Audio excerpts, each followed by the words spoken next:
қазақша ойлайсыз ба, әлде мажарша? Сөйлегенде мен қазақша. Ойы қазақша. Сөзге ой қазақша келіп бастады. Бірден сөз ойламайды. Сонда сіздің ойыңызша 2 жылдың ішінде осылай тілді меңгеру мүмкін ба? Шынымды айтсам, маған қазақ тілі оны ұмытып қалған мүмкін.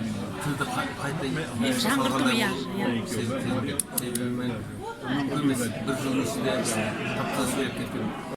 Biz körünbegенім, менің көзіме күш қайратым келмеді, адам болып өзіме ташы қалды, жылқымды құртып кетті мүлкімді, не қылам ойыңыз күлкіңді ойлап. Шулаттың мына жұртымды, ташы қалған жылқының артынан бауып, қуып бар деді, ала алмасың жылқымды, пенде болып сонда қал деді.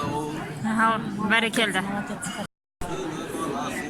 Алпамыс жырын айтып жатыр мажар жігіті Давид. Жасы бетін жуды, көрмей ау кетірмеді түйін жуды.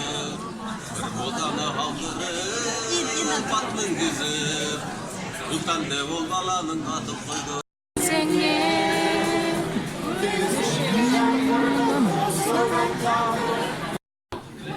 Арбаға қосып кетсе, 2-3 күн тоқтамайды. Айтып. Сіздің де арқаңыз бар ау деймін, Давид? Арқасы бар.